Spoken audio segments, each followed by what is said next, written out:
Hi, everyone. My name's Curt Conrad. I'm a sports reporter here at Richland Source in Mansfield, as well as Ashland Source in Knox Pages.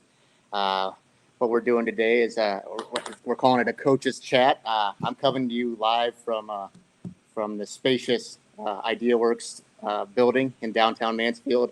I'm joined by Mike Kerr, the head coach at Mount Vernon, and Carl Hunnell, who has been doing this longer than me. He's a 30-year veteran, I guess, of covering high school football, and we'll dive into it. Carl, we'll start with you. You've been around for longer than just about all of us. I mean, this is a season. This is a season like none other, right?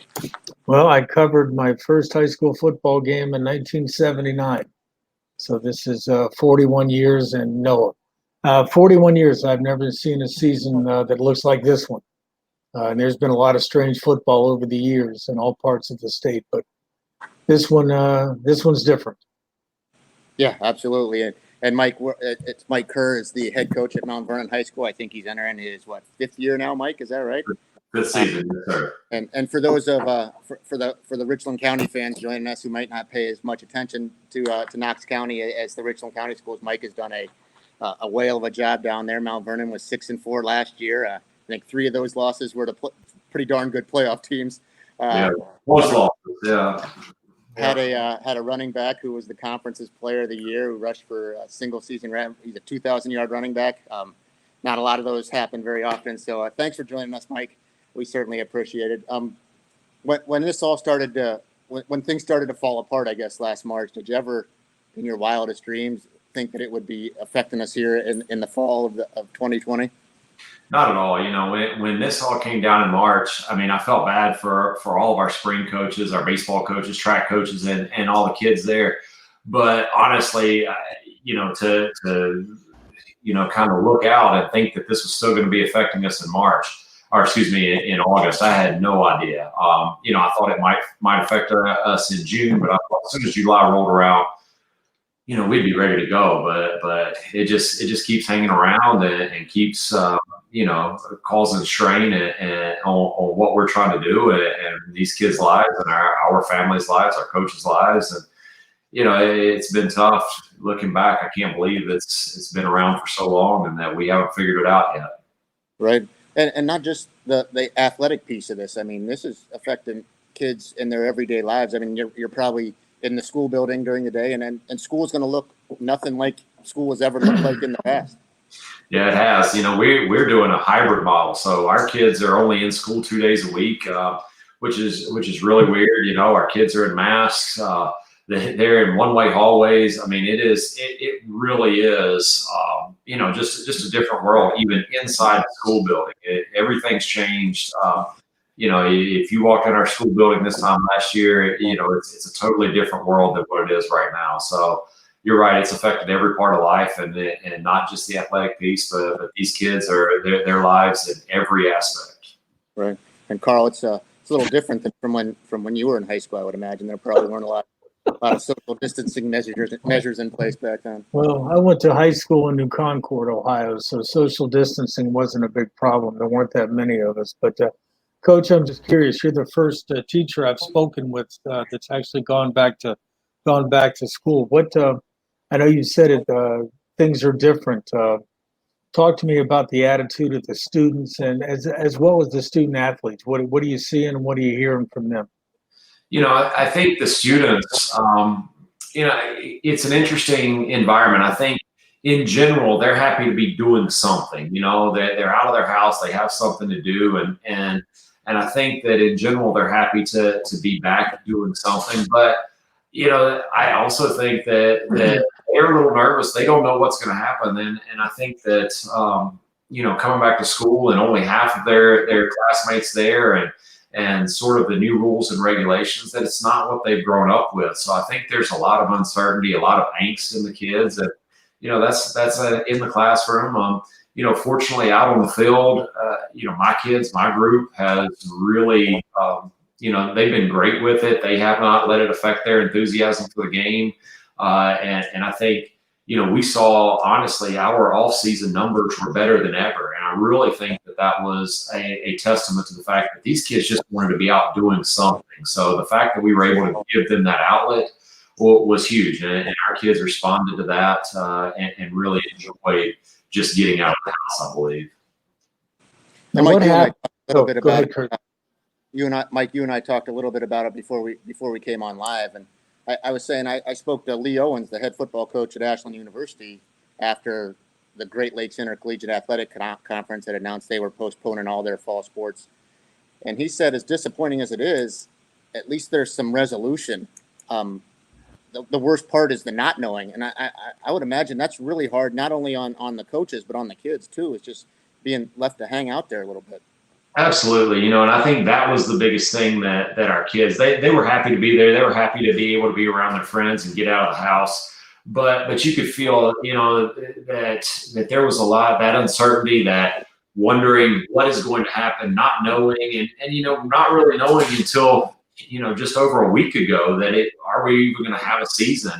Are we doing this all for nothing? And I think that was the recurring theme. Are we out here working so hard for no reward? And I think that was the fear that all of our kids had. And I think when that announcement came that we were going to be allowed to play, I think it was just a weight lifted off the kids' shoulders. Right.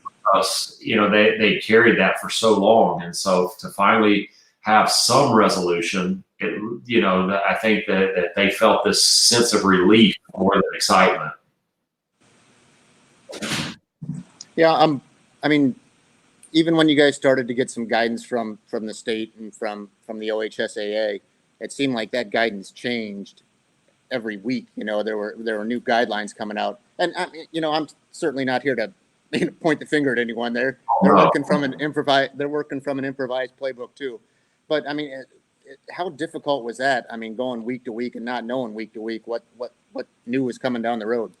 Yeah, no, and I agree, and I agree with you completely. I mean, they're trying to figure it out just like we are, and so in no way is this a knock on them, but at the same time, it did make it very hard on us, and not knowing, and the changing rules and the changing regulations and trying to adapt, and sort of as I told you before, I felt like this year I've been so focused on all these things that are not actual on the field football related things, and just how we're going to get cleaning supplies, and who's going to do the cleaning, and who's going to get the mask, and what happens if a kid doesn't have a mask, and hey, how am I going to make sure that they're separated? And that unfortunately, we haven't been able to think about or at least I haven't been able to think about the actual on the field product as I would like to. Right. Yeah, and logistically, I mean, we were talking a little bit about it. I mean, there's the officials aren't going to be able to touch your footballs. I mean, Friday night, if there is a Friday night, and Lord hope there will be a Friday night, but I mean, it's gonna look a lot different than anything that anyone's ever seen. I mean, you've had an opportunity to scrimmage once. I mean, just what was that like? Honestly, at first it was so different. The officials not touching the balls, the having kids separated. We had no fans in our stands at the scrimmage. And so at first, I think there was a lot of apprehension and just, man, this isn't what we're used to. And so we had to get over that. And honestly, eventually, once things started rolling, the kids realized, hey, this is just football. There's some different rules, but man, once we're out there, those 11 guys are out on the field. They were competing just like always. But from a coach's standpoint, man, I'm worried. I'm turned around looking and making sure kids are separated, making sure kids have their mask on, and my attention is diverted quite a bit. But the kids were able to put that aside, and I think they were, like I said before, they were just excited to get out there and play. And once the play actually started, they had a blast, and I think obviously they would have loved to have their friends and fans in stands, but they enjoyed getting out there and playing. I think it's interesting, Coach. Over the years, coaching staffs have had to develop the get back coaches to keep the coaches from going on the field. Have you designated a get the mask on coach? I do. We call him our social distancing coach. Yeah. So not only does he get back, but he also makes sure everybody's 6 feet apart and has their mask on. So yeah, he's got added responsibilities. Unfortunately, that doesn't come with added pay, but yeah, added responsibilities to the get back coach this year. You mentioned it just briefly there, and I was talking to Clear Fork's athletic director Jeff Gottfried last week, and he told me that for their first football game that every participant was going to get 1.6 tickets to that game, which meant you could invite mom or dad, but not mom and dad. Wow. Now that's changed a little bit since then. I mean, for the people who are watching, if they probably are familiar with what goes on down at the Colt Corral, they only have a small section of bleachers in the middle, and then open like on the hillside there that people set up lawn chairs and stuff. And initially that wasn't counted as seating capacity, and so and you guys correct me if I'm wrong here. I think that you're allowed to have 15% of your announced seating capacity is what you're allowed to have in the in attendance. So that wasn't getting counted. It is now. I think that mom and dad can both attend at Clear Fork now instead of just one or the other. But I mean, 15% of your stadium being, that's going to look a lot different on Friday night for you. Yeah, it really is, and I've talked to our athletic director, Justin Sanford, quite a bit on, he's out there putting stickers where where families can sit and things like that. And, and he's trying to figure it out, and they're crunching numbers and, they've got all kinds of algorithms on, well, okay, if we count the cheerleaders and the band and the kids, and how is that going to, who gets what, and, and what if they spill over into the away stands? And yeah, I mean, the logistics of it is just a nightmare. And I know that they are definitely struggling with that in our athletic department. But they seem to have a plan, but man, it's going to be very different. We pride ourselves on having a great student section. Our hive is fantastic, and none of those students are going to be able to come, and I feel bad because that's a huge part of the high school experience. Right. And it's for those students and for our players too, to have their classmates out there cheering them on, and they're not going to be there. And that's a big difference. And I feel bad for both our players and the students, because you lose a lot when those kids aren't there. And it's funny you mentioned that, because when I was talking to Lee Owens last week, he said, we're disappointed, but we don't think we can give the players the experience that they signed up for, Yep. and of course it's not to that degree at the high school level, but there's still an experience that comes with being a high school football player, and those kids aren't going to get to experience that this fall. Well, absolutely. Not even just on the field. We do our team meals on Thursday nights, and we can't even get in our cafeteria to do team meals. That's a big part of the experience that these kind of kids sign up for. It's a big part of our family and fellowship that we do, and we're having to modify that and do it sort of like a tailgate sitting where we're outside, and it's not the same experience that they signed up for. And we're doing our best to make it the best experience that they can possibly have. But you're right.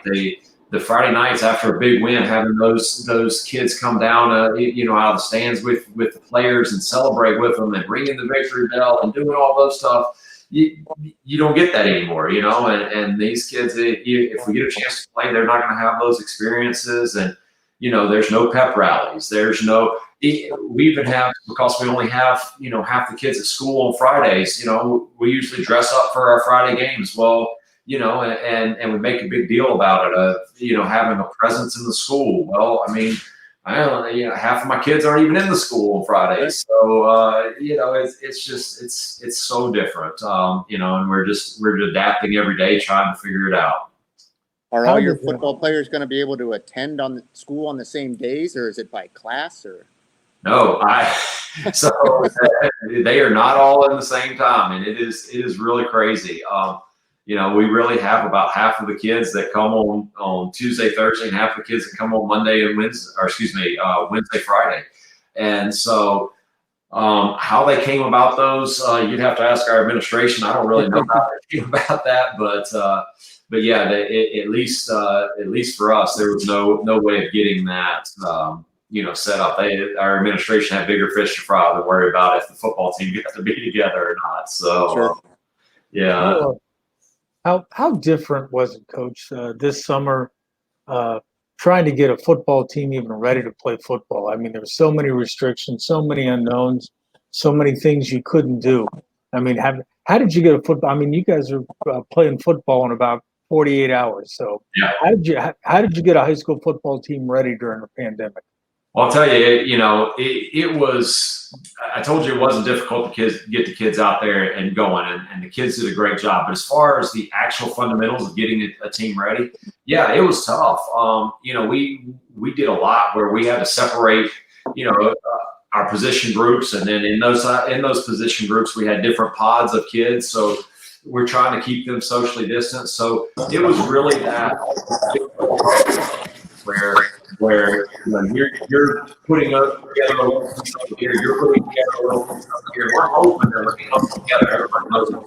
But yeah, it was like putting stuff together. You have to talk to coaches and say, hey, this is what we want done. You guys take these 10 kids or whoever, and you go get it done. And then, once we kind of got into that final phase and we were able to get kids together a little bit tighter and get some contact going, then we try to put all those pieces together. And, luckily I've got 19 seniors that, they kind of had a clue of what we were doing. So that helped out. But yeah, it was totally different than how we normally go about it.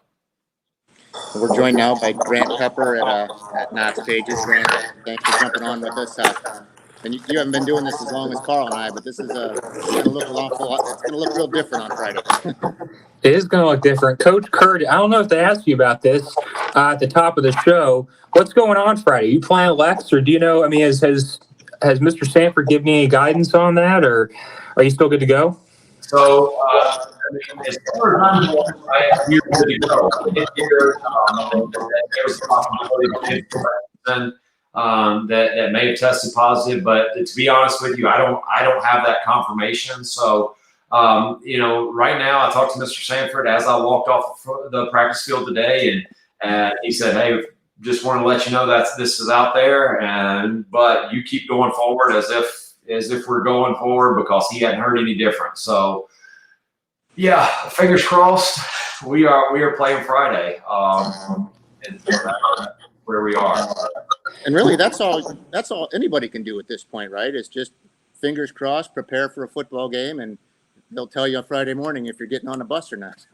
That's kind of where we are right now, and that's sort of how I feel. Is we're going to do everything in our power to get our kids ready, and if something bad happens, and we've talked to our kids a lot about, hey, these are things we can't control. And I know every coach talks about that. You've got to control what you can control. And, this year more than ever, man, it's the truth. There's so many things out there that we can't control. So we've got to learn that, we can be disappointed, but we've got to go forward, and that's life. And so I'm sure if this comes to fruition and we're not able to play, I'm going to have 60 disappointed kids out there and 60 disappointed families. And, it's going to be heartbreaking, but we're going to have to wake up on Saturday morning and figure out what we're doing next. And giving up is not an option, and these kids aren't going to do that. But right now it's scary. You just have to keep your head above water and keep swimming in the right direction. That's all we can do.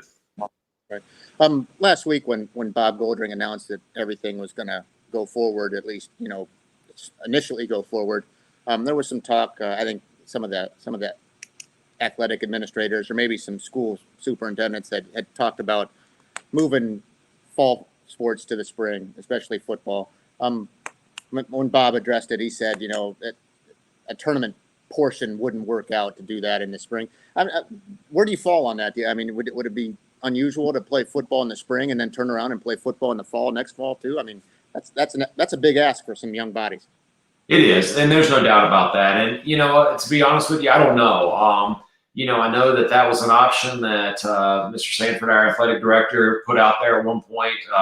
We talked about it, and part of me is, hey, it would be nice to at least have that certainty of the spring. That if we push this to the spring, then maybe we would know for sure that yes, we can do this, or no, we can't. Either way, but not living in limbo in the spring. And so, in that respect, man, I'd love to be able to push this and just sort of postpone it until then. But at the same time, that's a lot of moving pieces, and Right. we're talking about how hard it is just to stage a game right now. I can't imagine having to juggle all those sports, all of those the different logistics of who goes where and when, and now try to flip those seasons. So I get it. I wish that there was a way that we could make everybody happy, and I don't know what that'd be, but yeah, I know that was a fault, and like you said, it'd be tough on some of these players. I mean, to play in the spring and to really play a season in the spring and turn around and play again, starting in August, man, that's tough on anybody, but especially 15, 16-year-old kids, that might really, really put them back a little bit. So I see the justification in it, and like you said, they're doing the best they can, figuring it out. We're not always going to agree with what they come out with, but definitely I think they're making the best decisions they can and trying to take in the account of everybody, Right. What kind What of, do you guys, go ahead, Carl. I was just going to ask, what sort of involvement or communication have you had with Knox County Health Department? I mean, have they been out? Have you worked a plan with them? What's been their involvement in this? Yeah, so me personally, I haven't had much involvement. Julie Miller is our health department director, and she's been highly involved with our athletic department and put down guidelines. And from everything I understand, she's been great to work with. But luckily, I guess I haven't had many dealings with her because we're doing our best to follow the guidelines she set out, but I know that she's been very accessible to our athletic department, very accessible to the people that are making those decisions. So I know that there seems to be a really great relationship with the Knox County Health Department and our schools. Coach, is there any? I know Mount Vernon just started this week, and so I know it's really new for you guys. But Mount Vernon's in a hybrid school learning system right now. And what challenges does that present to you in terms of, I don't know, making sure your kids are in the right mindset when they head into practice every day? Are there kids on your team who are remote full-time versus the hybrid kids? Like, normally, everyone would be going by the same schedule every single day. How different is this, and how difficult is this as a coach to get everyone mentally organized every day? Yeah, I think most coaches will tell you that the hardest week of practice is that first week of school, right? Because everybody's having to get back in that groove and having to get back into figuring out, hey, I've got to get up early. I've got to follow this set schedule. Well, we're not in that. We've got half the kids doing it on 2 days, the other half doing it on the other 2 days. And so, I was talking to our soccer coach last night, Scott Dappridge, and they had their first game, and he's like, some of our kids had their first day of school yesterday, and some of them didn't. And he's like, you could tell which ones did and didn't. It wasn't a big surprise, and I kind of felt that same way on the practice field. But there's even more than that, right? Because a lot of our kids, their parents work, and so we have practice at 3:00, and our younger kids can't drive, so they've got to find rides on the days that they don't have practice or they don't have school. On the days they're in class, it's not a big deal. They just stay there. But then what about the other 3 days of the week? And so, there's a lot of logistics. And, I've had a lot of parents, not a lot, but I've had some parents, more parents than normal, communicating with me saying, hey, I just can't get my kid there today. I'm so sorry, and I have to accept that, I mean, I can't punish the kid because of the crazy time that we're in, and that's tough. So there's a lot of things that go into it. It is, it's not just the product we put out on the field. These are all things, like you said, trying to get their mindset right, trying to get the kids that maybe slept till noon, or the other kids who've been up since 6. They're all on different platforms right now. Yeah, and I've talked to enough coaches over the years, and they all say that high school kids are creatures of habit, and if there's not a routine, that just wreaks havoc on everything. Absolutely, and I think. I think one of the great things about sports is that understanding that kids can develop those routines and trying to teach them good habits and, doing those things every day. I think all coaches have routines that we go through, and we stress the importance of these are things that we're going to do every day. Yeah, there's going to be some change, but these are things we're going to do every day. And now, we try to, in that 2.5 hours or 2 hours, whatever we're practicing, try to structure that. But man, their entire day, they can't get into a routine. It is. And I think that's a big struggle that we're going to face in not just football, but I think across the board with school, education, everything, that, man, if these kids can't find some sense of normalcy day to day, I think you're going to see a lot more kids struggling with academics, a lot more kids struggling out of school. And, that is a big concern that I have. Again, I understand why we're doing it, but it is a concern, no doubt. From a coaching standpoint, just jump to this for a minute. How hard is it to, and this, who knows, this all might blow up in a day or so, but how hard is it to get ready for an opponent? There are no scrimmages. There's nothing to look at. I mean, you literally have no idea, for example, going in a Friday night, exactly what Lexington may or may not do on the football field. How tough has that been? That's tough. I think, as coaches, we all love to watch that film and to try to dissect it and know, to the best of our ability, this is what we're going to see. This is what we think we're going to see. And that's part of what we do week to week is really game planning. And yeah, right now we're not going in completely blind, but to a certain extent we're going in blind. We're relying on rumors that, hey, this kid can do this and they really like to do this. And, we're trying to get information in any way we can. And, luckily we've played Lexington the past few years. And so we were able to go back and watch film from them last year, but we're really right now probably preparing more for their last year's team than this year's team. And, we're keeping our fingers crossed that they're doing the same stuff, but it's tough as a coach. I mean, yeah, you never, I don't think any coach has ever gone in on Friday nights and said, man, we're 100% prepared no matter what they do. I think we all have that in us where we're like, oh, what if? And now, man, it's just one giant what if. And so we're preparing the best we can and doing the best we can for these kids. But yeah, I don't think I've ever gone into a game this sort of open-ended, I guess. It's nerve-wracking for sure. So, Coach, one of the things that I know that you guys touched on the Hive earlier in the broadcast, but when I think about Mount Vernon home games, I think of games like your week 1 last year, for example, where it was a big win, but the fourth quarter, second half, your student section plays a really big role in your home games. And your guys really do feed off of that. In high school football, you look at, for example, when a game gets lightning delayed to Saturday, that's a big deal because there's no fans there. The kids feed off the energy. So from a mental standpoint, have you had to try to instill in them anything different this year, or is there anything you're telling them to get through to them that there's not going to be all your friends standing over there in the student section? How do you prepare them to attack a game with the intensity that they might if there's a full crowd?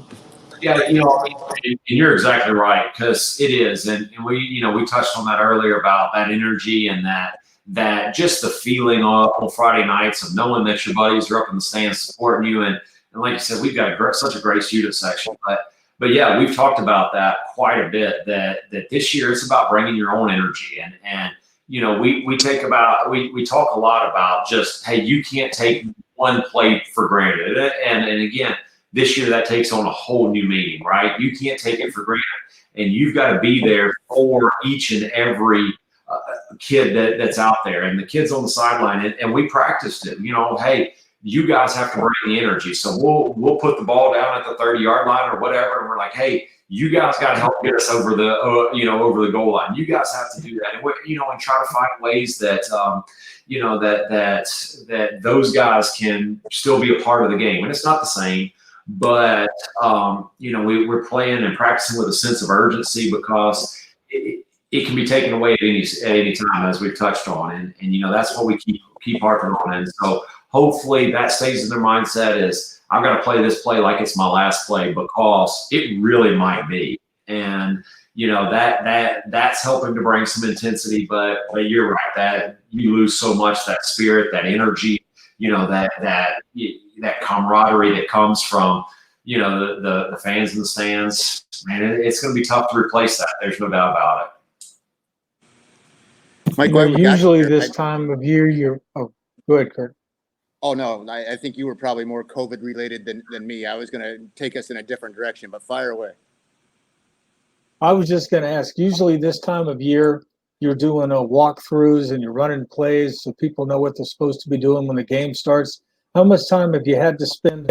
Okay, if you're not on the field, this is where you're going to stand during the game. This is where you're allowed to stand because they've expanded the players and coaches box now. So instead of running a play, you literally got to spend time. You stand here, you stand here. Do you have your own water bottle? If not, you got to have one. I mean, there's a lot of stuff that you're having to do that normally wouldn't be the focus 2 days before kickoff. Absolutely, and that you're exactly right. And we've had to come up with those plans. Like you're right. I mean, if you're on the punt team, you've got to stay closer than the guys that aren't. And how are we going to configure that where we can make sure wherever you're standing, you can get to us when needed. And like you said, understanding where your water bottles are. So when those kids come off the field, those kids they finish up their defensive series and they've got to go back out for offense. So they've only got like 2 plays break. They've got to know exactly where their water bottle is. So we've got to make sure that there's some clearing that those kids' water bottles are right in their direct line of sight. So yeah, we've had to take time out of practice to go over those things. Who's going to go where and how is that going to look? And, I don't know that we've done the best job of preparing for those things because I'm not sure that we know what to prepare for. But it's definitely time that we've had to take away from, like you said, the X's and O's and the execution part of it that we all love. And, we're having to do something totally different. So it's going to be an adventure trying to make sure that everybody has what they need and are where they need to be. Let's pretend for a minute that this is a normal year. It seems like a lifetime ago now, but I mean, you guys, there was some big news conference-wise, a couple months ago. I mean, there's going to be an 8th member here coming sooner than later. New Philadelphia is going to join in the fall of 22. Yeah. I mean, what are your thoughts on the league and what it's going to look like here in the not too distant future? Yeah, it's going to be real interesting. I mean, New Philly brings great tradition. It's going to be another tough football team. So, and another interesting drive for us. So, I mean, I think it's going to be just going to ramp up the competitiveness. I think, we've seen over the past 4 years that, or past, I guess, 3 years that we've been in the league, that this is a great league. And we really like the different teams in it. We really like the different the different coaches and athletic directors and everything like that. So, but we definitely needed another member. I mean, it's been tough to have that open week in the middle of the season. We Zanesville a couple times, and it's hard in the middle of the season to be on this conference thing where, man, this is important. We got to win our conference. Got to do this. To all of a sudden just throw this random team in there. So I think it's going to be great to kind of fill out the league schedule if that's a way to look at it. And even though it's going to be some great football and it definitely brings a new challenge to us, I think it's going to be a great thing for the league, honestly. And we had hoped to have Shioki come on. He must have got sidetracked someplace along the line. Nonetheless, I mean, the year that they had last year, I mean, they played for a state championship in Division III. I mean, the level of competition in the league for not being one of those, traditional football conferences. I mean, there's some pretty darn good football getting played on Friday nights around here. Yeah, no doubt. I mean, I think, when we went, well, I got to Mount Vernon when they were transitioning from the Ohio Capital Conference up to the Ohio Cardinal Conference, and I think there were a lot of people in Mount Vernon that thought, oh, well, this is a quote unquote easier conference. And I said, there's some real football teams up there. These guys, just because they don't play inside that 270 loop, man, there's some really good football. And I think that we found that out the hard way, and that our our kids had to come about it the hard way that, man, these guys play football and it's real football and it's good football and it's top to bottom. I mean, our conference is tough, and the coaches that we coach against, man, they're great. They do a great job year in and year out, and they get their kids ready, and their kids are tough, man. It is an unsung conference, I really believe, in the state of Ohio, and I think adding New Philly is just going to increase that. Now, you guys weren't too far from a playoff spot last year. Everyone's getting in this year. Does that take away from? I always considered football a little unique because you have to fight your way in. Now Right. it's kind of taken on that basketball or different every other sport feel. I mean, do you like the idea of everyone getting in, or is that more of a one-time situation just because we are living in the days we're living in? Yeah, I think because of the situation that we're in, I think it's a great thing, and hopefully that for some communities, ours included, maybe they get a taste of what the playoffs are like, and hopefully that spurs them on to actually earn that spot next year. And I think that the way that we do it with only taking a limited number of teams is a great thing, and I hope that this is not a trend for the future, I guess, but I do like it for this year. I think that this year it makes a lot of sense because how do you choose the teams that go to the playoffs this year, especially, like we can't find a week 3 opponent. That's not really on us, but would we get knocked for that? And so that's a tough thing. So I think this is a nice compromise for this year, and hopefully, we're able to get in there and win a couple games and have some excitement and enthusiasm around the community, and that just hopefully snowballs into next season when things are back to normal. So, for a season that's crazy anyway, hey, let's give it a shot. Why not? And the possibility exists. I mean, I don't know if you guys have even ventured that far down the road yet, but you can schedule regular season games if that time comes when you're eliminated from the postseason. Have you guys even investigated that possibility yet, or? Yeah, we have actually. We've actually got 3 games on the books. So that first week doesn't work out, I think we've got Delaware Hayes, West Holmes, and Newark scheduled. So if that first one doesn't work out, we've still got a few games that our kids can play, and we can still end the season on a high note. Obviously, I'm hoping that we don't have to play those 3 games. I'm hoping that things go well in these modified playoffs. But if they don't, we still got a way to send our seniors out on a high note, and I think that's pretty cool too. So, it's weird, it's different. I'm trying to explain it to people who are not involved in it. Man, they think we're crazy, and I can understand that. But I think anything that gets kids on the field, anything that gets communities excited, I think that's a great thing, especially this year with all the other, hardships that we're living under. Man, if we can find a way to generate some excitement in our communities, and, if that's win a playoff game or something like that, and that can rally a community together, especially a community that might be struggling because of an economic downturn or a COVID outbreak or something like that, man, that's a great thing. We gotta celebrate that and enjoy it.